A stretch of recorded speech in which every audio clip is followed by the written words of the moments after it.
South India shopping mall the wedding మంత్ర సరికొత్త wedding collection south India shopping mall. హీరోగా super star Krishna గారు చేసిన సినిమాలు ఇతర నటులు ఎవరు చేయలేకపోయారు. ఇంతకన్నా పెద్ద నటులున్నా చిన్న నటులున్నా ఎవరున్నా రీజన్ ఏంటి? ఈ మంచితనమేనా? అంతే, ఇంకేం లేదు. మీ దగ్గరే ఉంది జవాబు. అదే ఆయన గొప్పతనం. Hats off sir. Hats off. Legend అండి, ఈస్ ఎ లెజెండ్. అండ్ అంటే మన కృష్ణ గారు అంటే ఒక సూపర్ స్టారు, ఒక డేరింగ్ అండ్ డాషింగ్, ఇవన్నీ గుర్తొస్తాయి సార్. బట్ ఆయనలో అద్భుతమైన దర్శకుడు ఉన్నాడు. అంటే ఇప్పుడు మనం గొప్పగా చెప్పుకుంటున్నాం బాహుబలి, ఇలా గొప్పగా చెప్పుకుంటున్నాం. అప్పట్లోనే ఆయన బాహుబలి తీశాడు, సింహాసనం. అసలు ఆ గ్రాండియర్, ఆ ఖర్చు సార్, ఇండస్ట్రీ భయపడిందంట ఆ బడ్జెట్ చూసి. మీకు ఒకటేనండి, ఏ డిఫరెంట్ సినిమా తీయాలన్నా సార్, అది కౌబాయ్ లాంటి సినిమా తీయాలన్నా సార్, ఇందాక మీరు చెప్పిన మోసగాళ్ళని ఒక లార్జర్ దెన్ లైఫ్ సినిమాలు తీయాలన్నా, ఏది మీరు చెప్పిన ఇప్పుడు సింహాసనం అనేది ఒక లార్జర్ దెన్ లైఫ్ లాంటి సినిమా. ఇట్లా డిఫరెంట్ సినిమాలు ఏవి తీయాలన్నా కూడా కేర్ ఆఫ్ అడ్రస్ కృష్ణ గారు.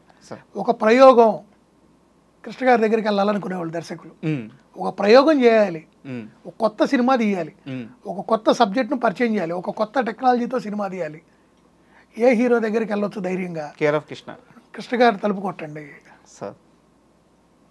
అది ఆయన గొప్పతనం. అంటే నేను ప్రత్యేకంగా ఆ సినిమా గురించి అడగడం దేనికంటే, సింహాసనం సినిమాకి ఆయన పెట్టే ఖర్చు చూసి ఇండస్ట్రీ భయపడిందంట. భయపడటం కాదండి, ఇప్పుడు ఆ సినిమా ఉందండి. ఆ రోజుల్లో ఆ సినిమా తేడా పడితే ఏంటనుకున్నారు? మళ్ళీ జీరోనే. అవునా? మరి ఆ ఖర్చు అలాంటిదండి. ఆయన చేసిన చాలా సినిమాలు అదే పరిస్థితి. ఓకే. కృష్ణ గారు ఎన్నో ఒడుకుదొడుకులు ఎదుర్కొన్నారండి ఇండస్ట్రీలో. నిరంతరం ఈ ప్రయోగాల వల్ల 50 సినిమాలు చేసిన తర్వాత ఆయన హ్యాపీగా మంచి పొజిషన్లో ఇంక దిగులు లేదనే పరిస్థితి లేదు. 100 చేసినప్పుడు అదే పరిస్థితి. అట్లా అనునిత్యం ఆయన ఫైట్ చేస్తూనే ఉన్నాడు ఏదో ఒక స్టేజ్లో. సార్, మీరు గమనించారా? అంటే ఈయన ఈ జర్నీ మొత్తం చేయడం వల్ల ఆయన ఎదగడం కాదు సార్, ఆయనతో పాటు తెలుగు సినిమా ఎదిగింది. అవును. అంటే అది ఎంత గొప్ప కార్యక్రమం. సినిమా తనకిస్తుంది, ఇండస్ట్రీని ఇంకో స్థాయికి తీసుకెళ్ళిన నటులండి వీళ్ళంతా. ఇండస్ట్రీని ఇంకో స్థాయికి తీసుకెళ్లారు వీళ్ళు. ఇండస్ట్రీని ఏదో ఉంది, మనకు అవకాశాలు వస్తున్నాయి, ఏదో సినిమాలు చేస్తున్నాం నడుస్తుంది కాదు. మన ఇండస్ట్రీని నెక్స్ట్ లెవెల్కి తీసుకెళ్ళాలి. మన మార్కెట్ పెరగాలి. ఎలా పెరిగిద్ది? మనం కొత్త సినిమాలు చేయాలి, డిఫరెంట్ సినిమాలు చేయాలి. మన సినిమాలు ఇతర భాషల్లో కూడా రిలీజ్ అవ్వాలి. ఇతర భాషల్లో ఆ సినిమా రైట్స్ కొనుక్కొని అక్కడ మళ్ళీ పునర్నిర్మించాలి వేరే నటులతో. అదే మీకు వీళ్ళు చేసిన సినిమాలు తమిళ్లో కానివ్వండి, వేరే ఇతర భాషల్లో కూడా చేశారు, గుర్తుందా మీకు? మళ్ళీ రైట్స్ కొనుక్కొని వాళ్ళు నిర్మించటం. అట్లానే అక్కడ నిర్మించిన సినిమాలు కూడా ఇక్కడ చేశారు కొన్ని. మరి అదే సినిమా స్థాయి ఇంకొక అడుగు పైకి తీసుకెళ్లాలంటే మరి ఇలాంటి కొత్తవి చేయాలి. ఈరోజు కూడా మనంతా పాన్ ఇండియాలు, ఇలా తెలుగు సినిమాలు చూశారు కదా. పాన్ ఇండియా ఏ స్థాయికి వెళ్ళిపోయింది తెలుగు సినిమా ఇవాళ. రిలీజ్ కానీ ఎక్కడ? ప్రపంచంలో అంటారు. ప్రపంచంలో ఇంకా తెలుగువాడు అనేవాడు ఎక్కడున్నాడు, ఎక్కడ మనం రిలీజ్ చేయకుండా ఉన్నాం ఈ మ్యాప్లో అని ఎతుకుతున్నారు. ఈ వైభవం, ఈ తెలుగు సినిమా వైభవం వీళ్ళు కానీ ఇప్పుడు అంటే చూశారు, ఈ క్రమం చూశారు, ఇప్పుడు కానీ ఇంకా ఉండి ప్రత్యక్షంగా చూస్తుంటే ఎంత ఆనందపడేవారు. అసలు ఈ రోజు వాళ్ళు ఉంటే అసలు ఇంక ఇండస్ట్రీ ఎట్టెందుకు ఉంటుందండి. ప్రతి నెల ఎన్ని సినిమాలు ఉండేవి, ఎంత కనువుల పండుగగా ఉండేది. ఇవాళ సినిమాలు లేక థియేటర్లు వెలవెలబోతున్నాయి. కానీ ఆ రోజుల్లో అసలు ఎట్టుండేయండి సినిమాలు, జనాలకు ఎట్టుండేదండి. వాళ్ళు మార్నింగ్ నుంచి పొద్దున్న లేచి సాయంత్రం దాకా కష్టపడే ఒక వ్యక్తి, అతను కాయా కష్టం సాయంత్రం ఆ సినిమాతో మర్చిపోయేవాడండి. వాళ్ళకి రిలీఫ్ అండి ఆ సినిమా, ఒక మెడిసిన్ లాగా పనిచేసేయాలి సినిమాలు. ఆ కుటుంబ బంధాల గురించి కానీ ఆ రోజు వచ్చిన సినిమాలు ఎలా ఉన్నాయి? అన్నదమ్ముల మధ్య సంబంధాలు, అత్తగోడల మధ్య సంబంధాలు, భార్యాభర్తల మధ్య, కుటుంబంలో పెద్ద తల్లిదండ్రులను చూసుకోవటం, పిల్లల్ని పెంచే విధానం, పిల్లల్ని సక్రమంగా పెంచితే ఎట్టవుతారు, ఎలా పెంచుకోవాలి, ఉమ్మడి కుటుంబం. ఆ సినిమా పేర్లేంటి? అన్నదమ్ముళ్ళ అనుబంధం, అత్తకోడళ్ళు, పచ్చని సంసారం, పాడి పంటలు. ఏ సినిమాలు అయ్యి? వెలుగునేళ్ళు. ఏ సినిమాలండి అసలు అయ్యి? సరే అండి. అంటే కుటుంబ బంధాలని నెక్స్ట్ లెవెల్, అంటే కుటుంబ బంధం అనేది ఎంత ఇంపార్టెంటో, ఉమ్మడి కుటుంబం అనేది ఎంత బాగుంటుందో, ఈ కుటుంబ ఇదిలో ఏ చిన్న ఇబ్బందులు వచ్చినా, ఒడిదుడుకులు వచ్చినా ఎలా నెగ్గుకొని రావాలి, ఓర్పుతో వాటిని ఎట్లా జయించాలి, ఆ మనస్పర్ధలు ఎలా తొలగించుకోవాలి, సమాజంలో ఈ ఉమ్మడి కుటుంబ వ్యవస్థ ఉంటే ఎంత అద్భుతంగా ఉంటుంది, సమాజానికి కూడా ఎంత మంచిది అనేది ఆ రోజుల్లో వీళ్ళు సినిమాలో వాటి మీద బేస్ చేసుకొని నిర్మించేవాళ్ళు. సినిమానే ఒక కుటుంబం అయిపోయింది వాళ్ళకి. ఈ రోజంతా రాజకీయాలు, కొట్లాటలు, డైలాగులు కొట్టుకోవడం. అంటే సార్ ఇప్పుడు ఇంకో డౌట్ ఏంటంటే, అంటే నేను ఇది వినింది నిజమో కాదో నాకు తెలియదు, మీరు చెప్పండి. మహేష్ బాబు గారు హీరో అయ్యాక ఆయన బాగా వెల్ సెటిల్డ్ అయ్యి ఒక స్టార్డమ్ వచ్చేంత వరకు కూడా కృష్ణ గారు మనం అందరం అనుకునేంత, అంటే అబ్బా కృష్ణ గారికి ఏమి సూపర్ స్టార్ ఎదిగిపోయారన్న అంత విధంగా కాకుండా అప్పటికీ ఆయనకి కొంత ఫైనాన్షియల్ స్ట్రగుల్స్ ఉన్నాయంట, నిజమేనా? నేను ఇందాక మీకు చెప్పాను ఇదే విషయం. ఆయన ప్రతి స్టేజ్లో కూడా లైఫ్లో సార్ ఈరోజు ఈయన కంఫర్టబుల్గా ఉన్నారు అనుకున్న టైంలో ఒక కొత్త రిస్క్ చేసేవాడు ఆయన. ఆయన జీవితం ఎప్పుడు అలానే ఉండేది. ఆయన రిస్క్ చేయడానికి వెనకడుగు వేసేవాడు కాదు. ఇది నిజమేనా సార్? 100% అవునా? ఓకే, 100% నిజం అండి. ఆ టైంలో ఆయన కొంత ప్రాబ్లమ్స్లో ఉన్నారు. ఆయన ఇన్ని ఇబ్బందులు పడతానే ఇంతమందికి సహాయం, ఇంత మంచితనం. అసలు ఆయన ఆ విషయంలో వెనకడుగు వేయడండి.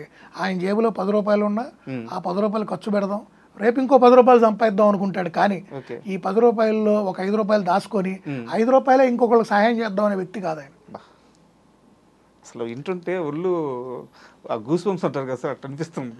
ఇన్ని అత్యధిక చిత్రాల్లో నటుడిగా చేసిన వ్యక్తి, ఇన్ని చేసిన వ్యక్తి మరి ఆ స్థాయిలో అన్ని ఇబ్బందులు పడ్డారంటే దానికి కారణం కూడా అదేనండి, అంతకుమించి ఏం లేదు.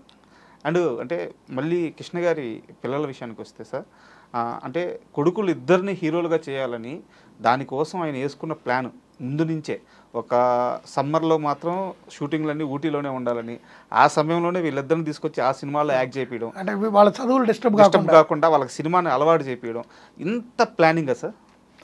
నేను అదే అంటుందండి, ఒక నటుడు ఆయనకి ప్రతిదీ తెలుసు. పిల్లలు వాళ్ళ చదువులు ఉంటాయి, అలానే వాళ్ళ పిల్లల్ని నటులుగా సినీ రంగ ప్రవేశం చేపిద్దామని, సో చిన్న వయసు నుంచే వాళ్ళని సినిమాల్లో తీసుకురావాలి. అలానే మళ్ళీ చదువులు పాడు కాకూడదు. అందుకని వాళ్ళకి ఎప్పుడు సెలవులు వస్తాయి. సమ్మర్ సెలవులు వచ్చినప్పుడు ఏమైంది, ఒక 45 రోజులు 60 రోజులు సెలవులు ఉంటాయి. ఆ సెలవుల్లో ఎలా ఉపయోగించుకొని ఆ సినిమా కంప్లీట్ చేయాలి. అలా వాళ్ళని సినిమా అంటే వాళ్ళ చదువులు పాడు కాకుండా ఇటు సినిమాలోకి వాళ్ళని తీసుకురావాలనేది కూడా డిస్టర్బ్ కాకుండా రెండింటిని జాగ్రత్తగా బ్యాలెన్స్ చేసుకుంటూ తీసుకొచ్చాడు ఆయన జీవితం. ఓకే. అండ్ కృష్ణ గారు లైఫ్ మొత్తం మీద బాగా ఎగ్జైటింగ్గా నేను సాధించాను, ఇది నా సక్సెస్ అని ఆయన బాగా ఆనందపడ్డ క్షణాలు ఏంటి సార్? ఆయన కొత్త సినిమా చేసినప్పుడల్లా కొత్త టెక్నాలజీ తీసుకొచ్చి కొత్త తరహా సినిమా, అంటే ఇప్పుడు అల్లూరి సీతారామరాజు సినిమాకి సంబంధించి ఆ టైంలో కూడా ఆయన చాలా ఇదయ్యాడు ఆ సినిమా రిలీజ్ అయ్యేదాకా. అది ఎప్పుడైతే 365 రోజులు ఒక బ్లాక్ బస్టర్ చిత్రంగా ఎన్నో సెంటర్లో ఫుల్స్తో నడిచిందో, నాకు తెలిసి ఆయనకు ఆ రోజుకి ఈ రోజుకి ఎప్పుడు ఏ రోజు మాట్లాడుకున్న కృష్ణ గారికి ఆయన కెరియర్లో అదొక మైల్ రాయి. అది ఎప్పుడు మర్చిపోడు కూడా ఆయన. అసలు ఆ క్యారెక్టర్ ఈ రోజు కూడా ఎవరు ఇంకా ఆయన తప్పితే ఊహించుకోలేరు. అవును, ఒక స్టాంప్ వేసేసుకున్నాడు ఆయన. సో అది మాత్రం ఆయనకి ద కెరియర్ బెస్ట్. ఆయన కూడా ఎన్నో సందర్భాల్లో, అంటే తర్వాత కొన్ని సినిమాల్లో ఒక గెస్ట్ అపీరియన్స్ అలాంటి క్యారెక్టర్స్లో కూడా బ్యాక్గ్రౌండ్ ఆయన ఆ క్యారెక్టర్లు వేశారు అట్లా దానికి సంబంధించి. సో ఆయన ఎన్నోసార్లు అన్నాడు, నాకు నా అదృష్టం ఆ క్యారెక్టర్ నాకు ఇదవటం, సో అది నాకు ఎప్పటికీ నాకు ఇది అంటారు. సో 100% ఆయనకి మాత్రం అది mile stone. And Alluri Sitaramaraju cinema start అయిన కొన్ని రోజులకే ఆ సినిమా డైరెక్టర్ గారు అనారోగ్యంతో చనిపోయారంట సార్.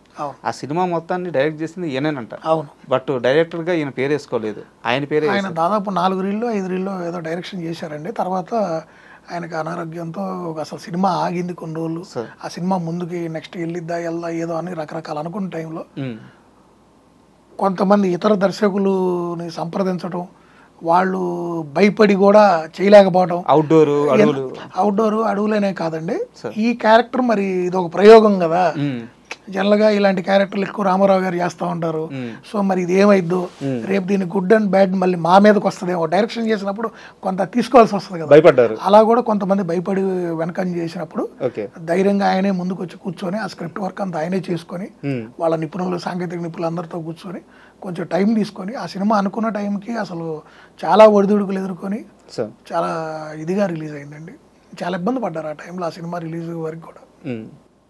అండ్ అంటే విజయ చక్రపాణి గారు సీతారామరాజు సినిమా చూసి ఒక అద్భుతం సృష్టించావయ్యా, కానీ ఒక 2 ఏళ్ళు మాత్రం నువ్వు హిట్ అనేది మర్చిపో, ఈ క్యారెక్టర్లో నిన్ను చూసిన తర్వాత నీకు ఇంకా ఏ సినిమా తీసినా ఆడియన్స్కి ఆనదు. అంతే కదా, ఒకసారి మిమ్మల్ని ఒక పాత్రలో పెట్టేసుకున్నాక నీకు ఇంకో పాత్రలో మిమ్మల్ని యాక్సెప్ట్ చేయలేరు. నీకు ఇప్పట్లో హిట్ రాదని చెప్పారంట, తర్వాత అదే నిజమైందంట. అవును, ఖచ్చితంగా డౌట్ లేదు దాంట్లో. ఎన్ని సినిమా ఫ్లాప్ అయింది సార్ సీతారామ తర్వాత? 3 4 పోయినాయండి వరుసగా. ఓకే, వరుసగా పోయినాయి పాపం. అంటే అక్కడ చూసిన క్యారెక్టర్ అంటే ఆ ఫీల్ అండి ఏం లేదండి. ప్రేక్షకుడు ఒక మనసులో ఒకటి పెట్టుకొని వెళ్ళిపోతాడు. దానికి తగ్గది లేనప్పుడు ఏమైంది అంటే దాన్ని రిసీవ్ చేసుకోవడం కొంత ఇబ్బంది అయింది. ఓకే, అది అందరికీ హీరోలకు ఉంటుందండి. వాళ్ళ లైఫ్లో ఒక పాయింట్ వచ్చినప్పుడు ఏంటంటే ఆ హై క్యారెక్టర్ ఒకటి చేసినాక వెంటనే వేరే చేయాలంటే యాక్సెప్ట్ చేయలేరు తొందరగా.